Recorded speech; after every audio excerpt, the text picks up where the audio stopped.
Mar, who is on a Jubilee ticket with 229,000 votes, 724.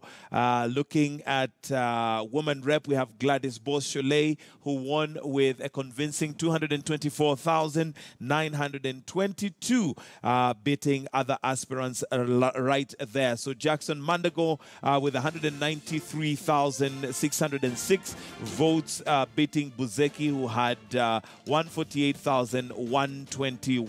And as we wind up, gentlemen, starting with you, Tommy, is any surprises for you in Uasin Gishu County, looking at the winners and those who are the elect right now? No. The governor was 50-50, but more leaning towards him. So it turned out okay. I mean, it turned out as expected. Yes, not a big variation in expectation. From the expectation. Paul, yes. Your thoughts on that, especially given Buzeki had a huge support or perceived support from the Deputy President? Yes, the Uasin Gishu is Deputy President's home county. I thought that he would be had more at home, or people would go with this candidate more at home. But it seems voters are able to separate between what they think of you as a person and what they think of whom you preferred. And to me, that is very mature of our politics, that people are able to look at what is our interest in each and every position, where you can say that, yes, we like you as the president, but you will not choose for us who is governor.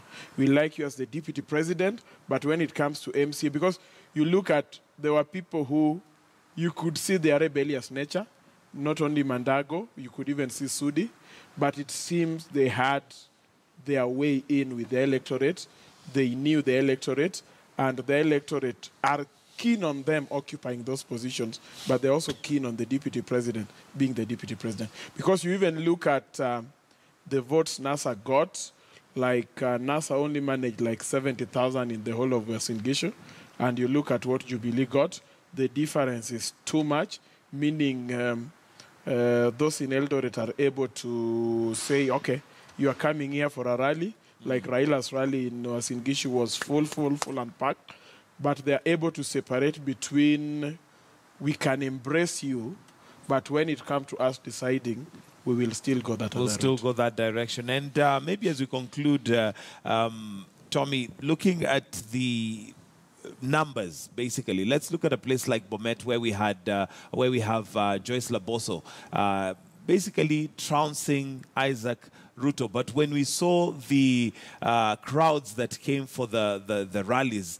one would have imagined, although this I think is a proven fact, especially in Kenya, that the numbers in the crowd do not reflect the votes. This is true.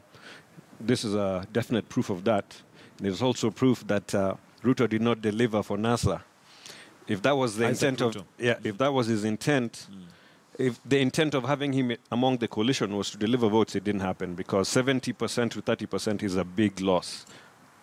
Yes, absolutely. And I think, according to NASA, they were expecting at least over 1 million votes coming in from having Isaac Ruto as one of the principals, which did not work. As we finish, Paul, we also have on a national level the tallies that are coming up, and maybe just to hear from you, what are your thoughts, and are you expecting any variation? We're still waiting for Bomas of Kenya to give us, or rather IEBC at Bomas of Kenya to give us the status of the Form 34B and 34A, which is what is holding the announcements and the confirmation of those figures. But do you expect a variation of what we have had from the portal and what is likely to come from the Form 34A and Form 34B?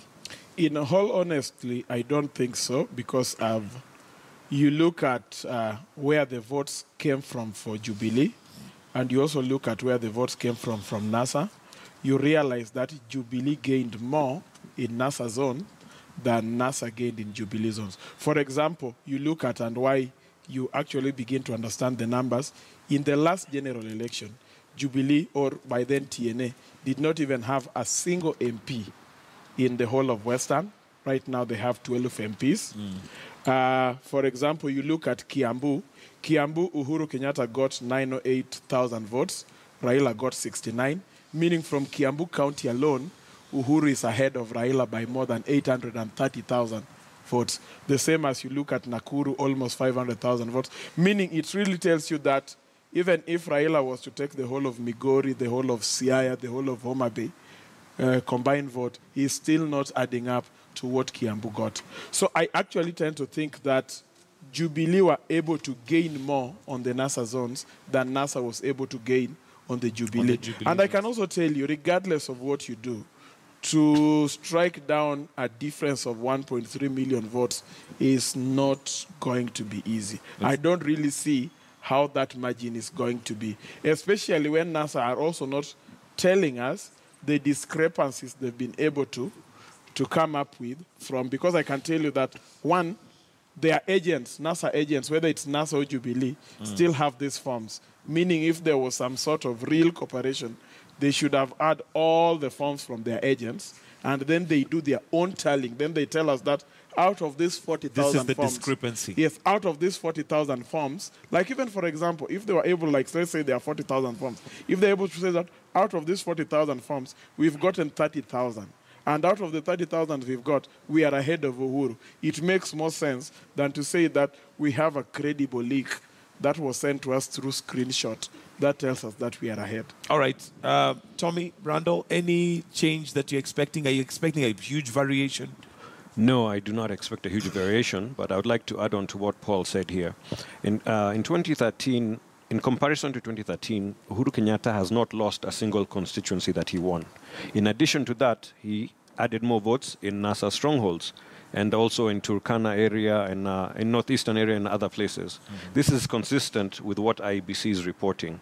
So it would require a whole lot of evidence to prove these claims that are coming from NASA.